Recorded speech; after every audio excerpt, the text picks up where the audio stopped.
The meeting of the Public Safety Committee is now called to order. Mr. Clerk, would you please call the roll? Alderman Bosley. Alderman French. Present. Alderman Vaquero. Present.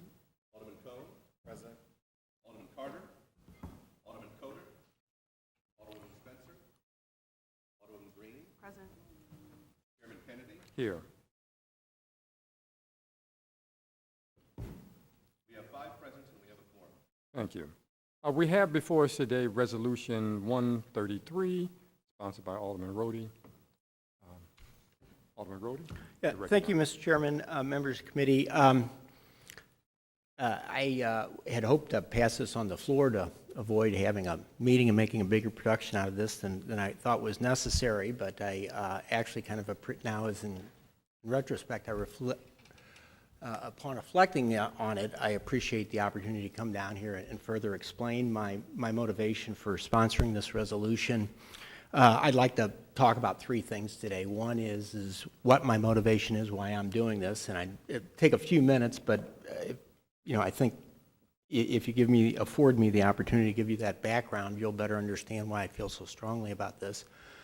The second thing is I'd like to try to talk a little bit about what I'm trying to accomplish with the resolution.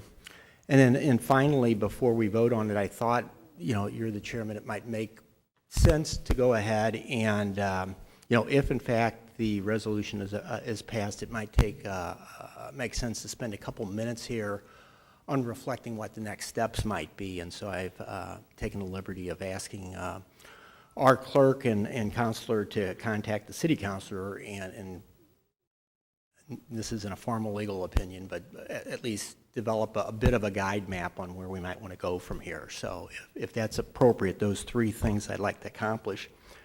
The first thing is why I really felt pretty strongly about introducing this resolution. I really don't like confronting people publicly in this format. It's historically not my nature. I usually pick up the phone and call them if I have a problem with it. I, in fact, did call the police chief and told him before I introduced the resolution that I was planning on doing it. I felt it was really important that I or another member of the board similar in my position might be the appropriate person to sponsor this. I'm fortunate that I represent an area that has a lot of vital institutions in it, and if I have a strained relationship with the police chief, there's plenty of other people who can call the police chief and get the services necessary for my ward. In many parts of the city, the only person who can make that phone call to the chief is the alderman. And so therefore I thought having individual aldermen kind of publicly confronting the chief is, kind of expecting a lot of some of them, and it would break up their ability or interfere with their ability to communicate to the police chief and request the services necessary. I felt that I was in a better position to do that, given the large institutions and influence of some of the organizations that are located in my ward. So that's why I kind of felt it was important that I step up front on this. The second thing is a much more personal one. I know, Mr. Chairman, you're a big fan of history. Santiago, the Spanish writer Santillana, the poet, philosopher, and writer, wrote, "Those who forget history are doomed to repeat it." And I would like to give you a little background on this by way of personal experience and personal history. Having grown up in a political family like you did, and it seems like politics is almost like a family business for some. Father was a carpenter, you're a carpenter. Father was a lawyer, you're a lawyer. We should probably say nowadays mothers were a doctor, you're a doctor, or so forth. So we grew up around our dinner table talking about politics, and of course our family history.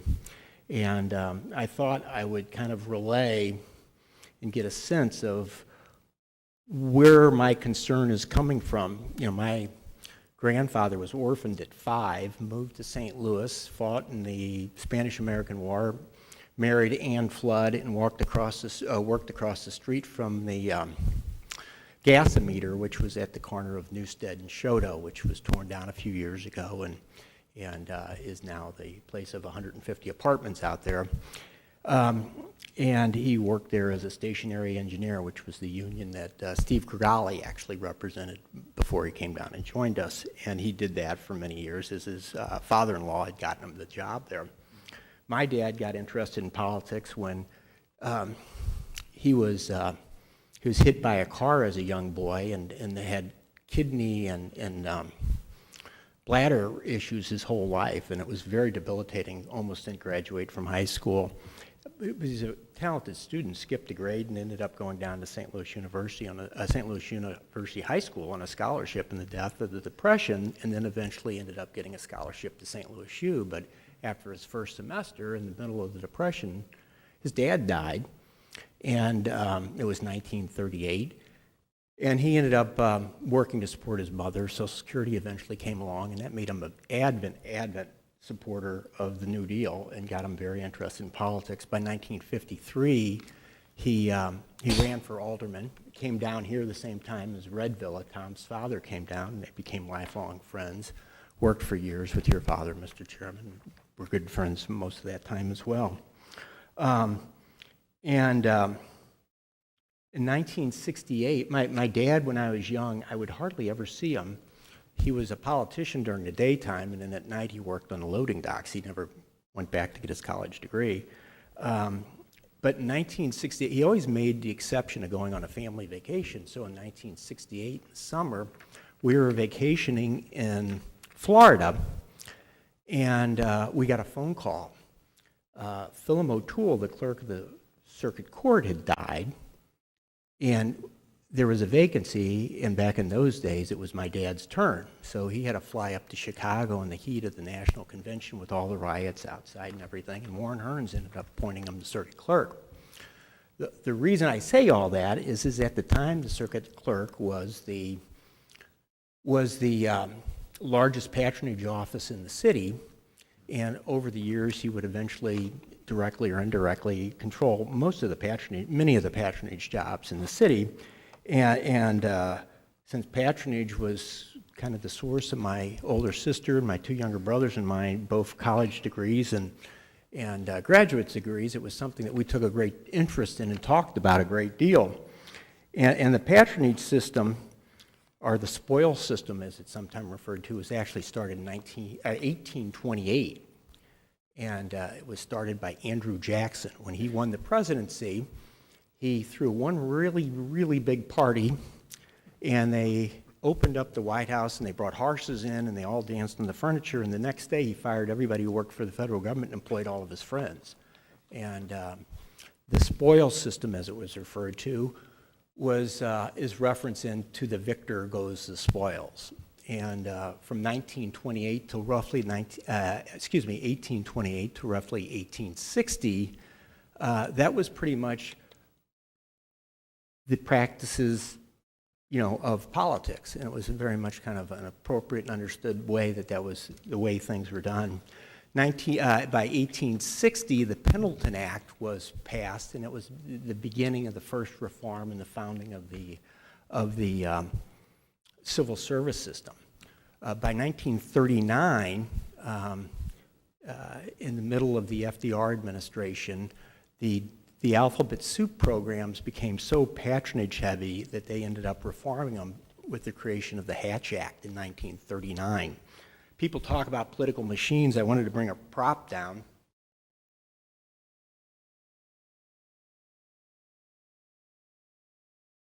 People talk about machines today. This is the 1938 Democratic Workers Convention in Kiel Auditorium. Notice that the entire floor in the first bowl is filled. Those were all the city employees at the time. That was 1938, the year that my grandfather died, 20 years before I was born. But it was also the last one of these before the passing of the Hatch Act. And the office that my dad eventually ran, the patronage offices, were not subject to the Hatch Act. They were the last vestige of the old system. By the late 70s and early 80s, a number of court cases were developed, and the Hatch Act kind of had a dual purpose. It was, in a sense, professional management of government, but it was also designed to go ahead and keep those employees safe from being fired, but then it had the other effect of limiting their ability to express themselves politically. And finding that balance has been a continuing effort over the years. And what was never afforded the patronage employees of the county offices here in St. Louis as a result of state statute, or eventually what would happen is they would call them the baby hatches. Local governments would adopt them, state governments would adopt them, and eventually you had civil service pretty much throughout. But there's always kind of these little vestiges of the old system. And in St. Louis, it was the county offices. And they were never subject, but through court action, those employees who worked there eventually won their rights, and now you can't hire or fire them based on political purposes, supposedly. I know a number of people kind of skirt those. But I think in many people's view, my dad, kind of classic Irish politician, was kind of the last of the patronage czars of St. Louis, so yeah, we obviously knew a great deal about it. Patronage system is a somewhat archaic system. I probably prefer that to the big money that is being spent in Washington right now, but it's probably not something I don't think we want to go back to. Of particular concern is the role of police and people who have authority within the civil service system. The state legislature, which has done away with term limits, and perhaps they've lost a few folks up there who are 20, 30 years up there, might remember a little history better than some of the folks who are up there for only 8 years and they're in and out. But they've passed several statutes which are kind of confusing, one of which kind of assures that first responders, police, can run for elected office. I don't think that's a particularly good idea.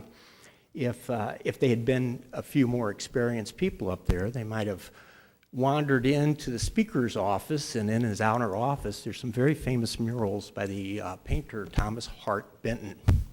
And in the corner of the speaker's office, in one of those murals, is a picture of Tom Pendergast. And for those of you who don't know, Tom Pendergast was the despot of Kansas City back throughout the 30s and 40s. If you wanted anything built in Kansas City, you had to use Pendergast concrete, and they found so many uses for Pendergast concrete that they managed to pave Rush Creek, which floods every year into the adjoining Country Club Plaza. But that is kind of the origins of some of our big city stuff going on here.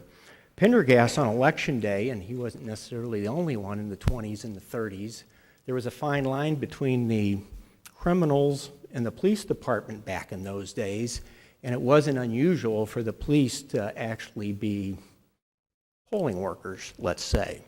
And so from that time to now, there has been this fine line of how do you go ahead and properly regulate the police department, people who carry guns and have authority, and how do you go ahead and provide them the opportunity to express their First Amendment rights, to express who they want to support in a political election.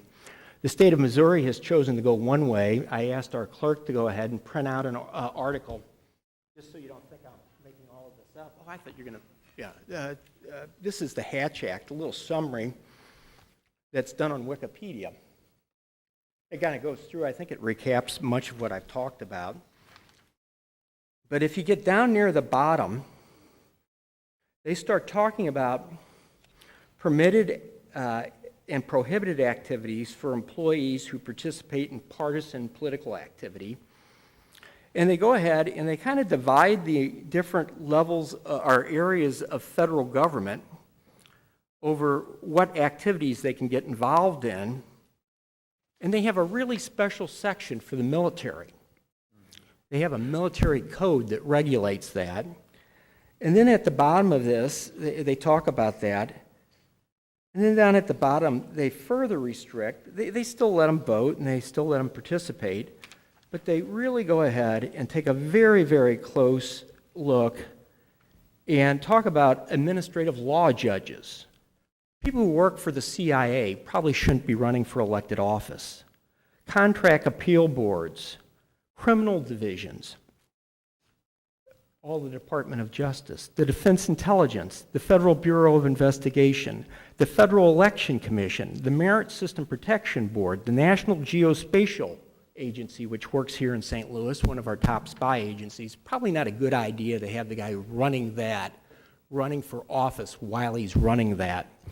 The NSA, the National Security Council, Office of Criminal Investigation, the IRS. Actually, my dad's cousin was involved in for very good reason, you want to keep the IRS not running for political office today. There's 2 political appointees in all of the IRS.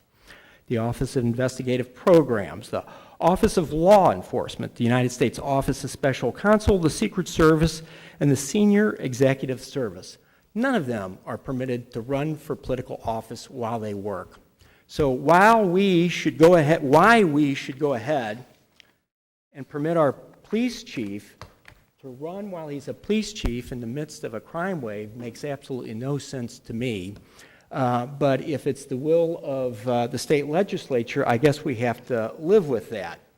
But what I wanted to do with my resolution today, it wasn't saying that we're going to fire him. It was an official position. It was deliberately designed not to be inflammatory. I think if you take time to read the resolution, it doesn't say anything about his character, his performance, or anything. It's just expressing the will of the Board of Aldermen, saying that this is not a good idea. And I think if we pass that with the 2/3 majority, we're on record, and we can go ahead and send a very, very strong message. So that's what I'm trying to accomplish. I am not trying to fire him. It says that we think that he should quit if he goes ahead and files for elected office. So that's the first 2 points. I told you why I was wanting to do it, and now I told you what I want to accomplish. The third thing is if in fact he files for election, what are our alternatives? And as I understand it, I am not an attorney, but I've asked our counsel to consult with the city councilor's office and kind of give us an idea of what's involved. And we have a variety of kind of conflicting state statutes and city charter. I think it's their general opinion that the state statute would trump our city charter. But the state statute, we have one state statute that says that, as a first responder, the chief is entitled to run. We have a second state statute that says that the legislative body is responsible for firing the chief, but we have to have cause. And I don't think the appropriate cause would be that he's running for elected office, because we have a state statute saying that's perfectly fine. So we would have to, and I think there are a number of people down here, I didn't go so far as to say that I think he should fire for performance, but I think there are a number of people down here who have expressed that concern. Should he file for office, I think that we, maybe before then even, might want to consider, or someone might want to consider, going ahead and beginning the process of what would be involved in firing him. Now, it could not be because he's running for office, but if it's for a variety of things that are spelled out in a state statute which explains how police chiefs are fired by legislative bodies. And it would require a formal process. The clerk has, in working with the city councilor, has developed what they think might be an outline. I haven't, I'm sorry, they finished this, I think, last night or this morning, so I haven't even read it yet. We talked about it yesterday, but perhaps the clerk could, kind of step in here a little bit. You would. Mr. Clerk? I'd rather somebody put a question to me. How's this? What would you just, I'm sorry, Mr. Chairman, you go right ahead. You had a question. Just a question, what's it say, or can you read it? That would be, It basically summarizes the state statute 106.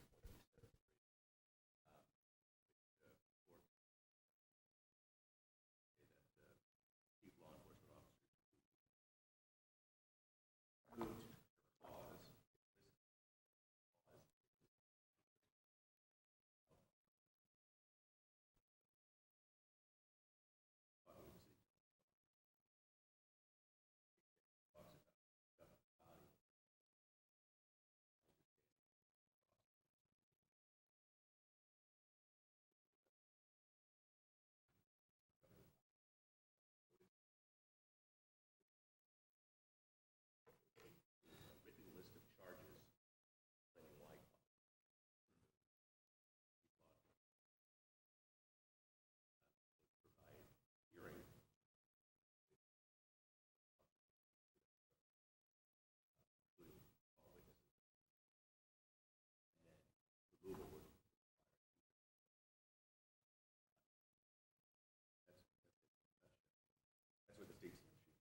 elaborate on causes? You said that it describes some of the causes in the statute. They're all listed here in the statute, but I have a copy of the statute. Let me just pass those. When I pass out the statute.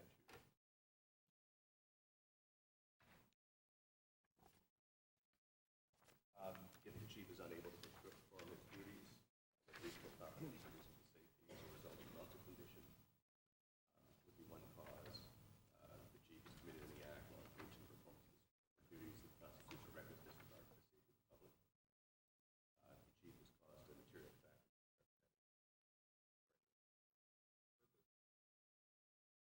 acted in a manner for the sole purpose of furthering his or her self-interest, or in a manner inconsistent with the interests of the public.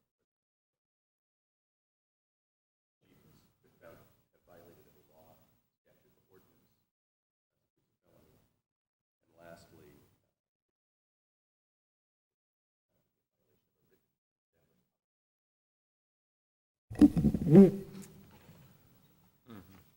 So if by passing this resolution, I'm looking at letter D, acts in a manner for the sole purpose of furthering his or her self-interest in a manner inconsistent with the interests of the public or the chief's governing body, we being the chief's governing body, passing a resolution saying that this is in conflict with the best interest of the public, and as the governing body, we are requesting that you either put aside your personal ambition to run for mayor or to focus solely on your responsibility as chief, or resign. If we pass that as a resolution and he continues in that, function, wouldn't that subsection D apply at that point in time? Because he would be in direct violation of this governing body instructing him to not run for public office? Or is running for public office not considered furthering his or her self-interest? well, there is that other statute that purports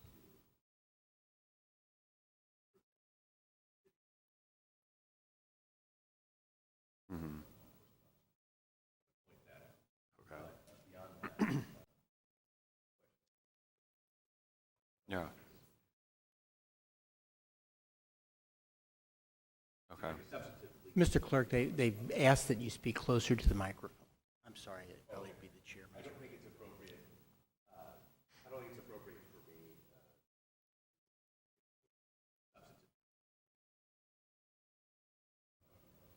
Okay.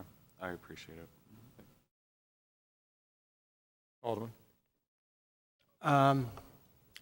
I guess I would request that favorable consideration for my resolution, and I would offer these only as a matter of information for perhaps other members. I am not on the Public Safety Committee, and I am not in possession, or feel I am in position to document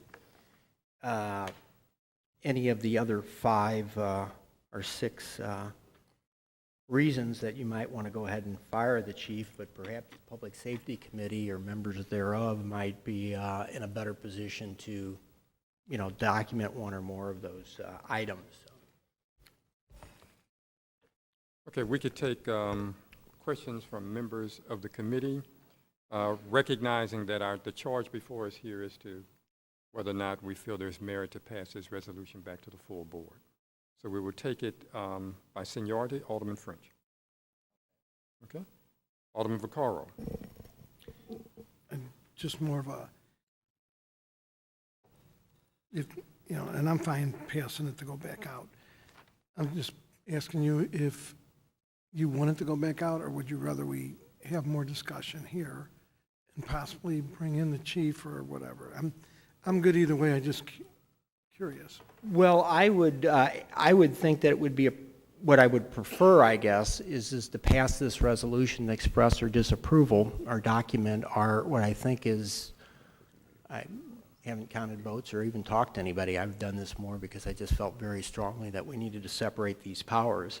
But I would like to document that, and then I guess I present this for others to perhaps we can have some discussions offline to the thing, if anyone else wants to pursue that. I believe this is all new territory for us, but having talked to both the city councilor and the clerk the other evening, I believe that to start the process of actually removing the chief would probably require a resolution being adopted and the appointment of a special committee who would then begin the process of documenting, the basis for the termination. And then at some point, we would have to have a meeting in bank of the full board, and that would probably be the appropriate time to bring the chief in, at which we would, provide him an opportunity to respond to the charges. But this is all very, very... Tentative, I understand. So, I guess, so I just so I understand the process.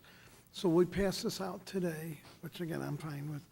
It goes to the full board to be discussed, I would assume Friday, if that's the day you discuss it.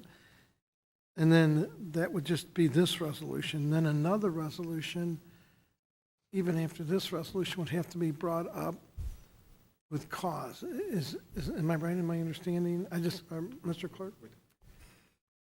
It seems like this resolution would go back to be discussed, and then another resolution, if the...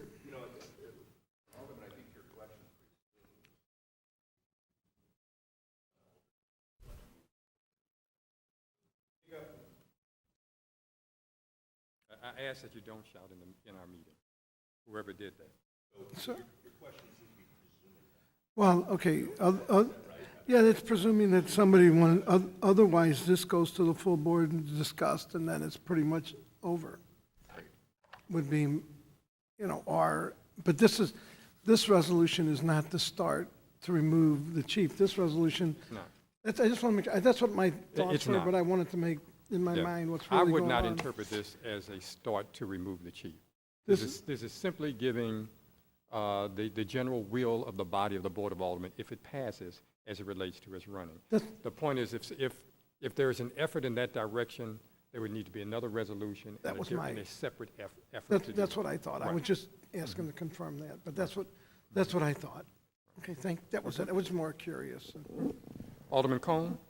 Yeah, thank you, Alderman Roddy, for bringing this before us. And I know before Friday's meeting, I had asked you whether or not you had intentions of bringing it to the committee, and you expressed your interest to try and have it passed on the floor. And, one of the reasons that I voted present last week was I did want to, bring it to committee because I felt as though there should be some amendments to the resolution, which I'll get into in just a minute. But, two, I thought it would be good to have the police chief, if he so chose, to be able to come here and testify before the committee. I didn't anticipate him being here today in response to the resolution. But, the purpose that, I've explained to folks who have asked me since this was introduced on the floor, who are either supporting the chief or not supporting the chief in his bid to run for mayor. My vote last week was one, as I mentioned, wanting to provide the chief with an opportunity to come and explain, his perspective on this, but also, just as you did in your opening, I've had to explain to people my concerns around the civil service and maintaining the integrity of the civil service when the chief is considered a civil service employee and is running for public office.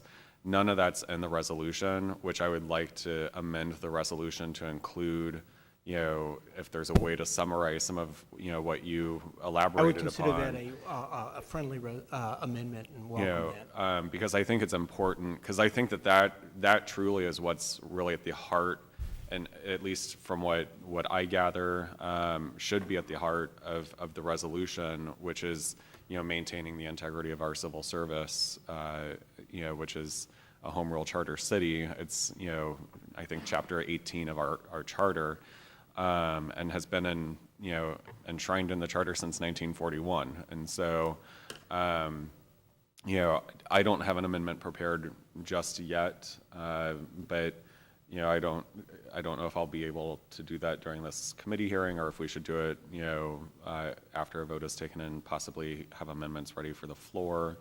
You know, I'm open to suggestions, but We have other people for questions. Is it going to take you a moment to do it? I would imagine so, and I'd probably want to, you know, converse with the alderman from the 17th ward before submitting an amendment. But, you know, I do believe that at least if I'm going to vote in the affirmative on the resolution, I would like to have some reference to the Civil Service Commission and Well, we its could. importance Let's, and significance. you know, we have another meeting next week as well. Now, so, Mhm. you know, that could give you time to get that in there, and then we can bring it back again. Yeah, if the alderman from the 17th is okay with that, you know, that way I could put some language together and then talk with you My on concern, I Friday. never know my schedule without Yeah. looking at it. I certainly would welcome that. Okay. Okay. Right, type well, of amendment. We certainly can work it to where you can, we would need the sponsor there, so. Well, and full disclosure, I won't be here next week, so, but I can via email, you know, send you my edits in terms of an amendment and even talk to you about it on Friday, and go from there. Go ahead, Alderman. If you don't, You had a response to his. yeah, it might be, just because the process of moving this along, and you had talked about a floor substitute, and if you're not going to be here next week, it might be better to do it as a floor, it's just an opinion, but it might be better to do it as a floor substitute, because then the full board would have the opportunity, rather than us put it in and then go out there and discuss it, we can do it, and it would continue to move this along versus, I do have, you know, a beginning of an amendment to it, because, I mean, frankly, I don't feel comfortable passing it out of committee without language pertaining to the Civil Service Commission, because that really is, for me, the reason why I would be voting for this is to maintain the integrity of the civil service, the Civil Service Code. And so, you know, I would want that language in here before voting in the affirmative, even in committee. But I do have language, you know, whereas the city of St. Louis, being a home rule charter city, established a Civil Service Commission on April 4th, 1941, underneath the charter of the city of St. Louis. But, you know, to all of the wonderful points that the alderman from the 17th ward made, you know, in terms of the history of the civil service and everything else, I would like to have some of that included, you know, in here as well. Okay. That's not a- can I ask one last thing? Yeah, one other question to. Yeah, Alderman just, Cone? well, to both. I mean, is it possible, and it would, of course, up to the chairman and all that, to have it ready, maybe we can, if it's not gonna take that long, just to add the one amendment, maybe if we can meet Friday before the board meeting, so that we're moving forward. Because if you're not gonna be here next week and we lose one other person doesn't make it, we're not gonna have a quorum, you know, then you're starting to get into the holidays, and, I mean, Okay, we can see if that, you know, I'm We- fine we with can see that that. if the chair is. okay. We can try that out. We can try that out. Okay. Mhm. Alderwoman, you were completed, Alderman Cone. Yes. Alderwoman Green? So I guess I just have a couple of maybe logistical questions. So should this pass through, and should the chief decide to continue to run for mayor, and should he resign, then where does that put us in terms of having a chief or having somebody to get us through the election? I think it's a fair question, and I don't know if I've quite, I would presume the mayor very well might end up beginning the process of appointing someone, or else he might, if, in fairness, he I should probably believe wait. for the- technically that the charter says the public safety director does the appointment. Okay. So then we would have, would it be a permanent or an interim person? And then we'd be looking at, once there's a new mayor in place, then having another new chief put in? I would think that they would do something temporary, this is just my submission, and then begin a formal search Okay. in that. I believe that the Board of, if I'm not So speaking out of quick. term, I believe the Board of Aldermen should be very vocal and expressing their desire that the new mayor have the, have the ability to assume office. And I think the relationship between the police chief and the future mayor is very important, whoever that might be, and is one of the reasons why I feel so strongly about this. I mean, can you imagine Donald Trump and Hillary Clinton, one being the mayor and the other one being our police chief? I mean, the nature of political campaigns are acrimonious enough, just. Yeah, and I definitely agree with that. I think my only concern is kind of a stability, point of view of, if we end up with, one person for 5 or 6 months and then a new person, how does that affect us on a public safety, realm either? And I'm not sure that I know the answer, and I'm not sure that I'm actually looking for an answer to that. I think it's just, that's what's been going through my head, is just that stability piece. I completely agree that I don't think he should be running for mayor and being police chief at the same time, but I think that there's just some logistical things we need to think about in terms of stability of our public safety system as we go through this very tumultuous transitional period over the next 5 or 6 months. So, but thank you for bringing this forth. Alderwoman Flowers, you have anything?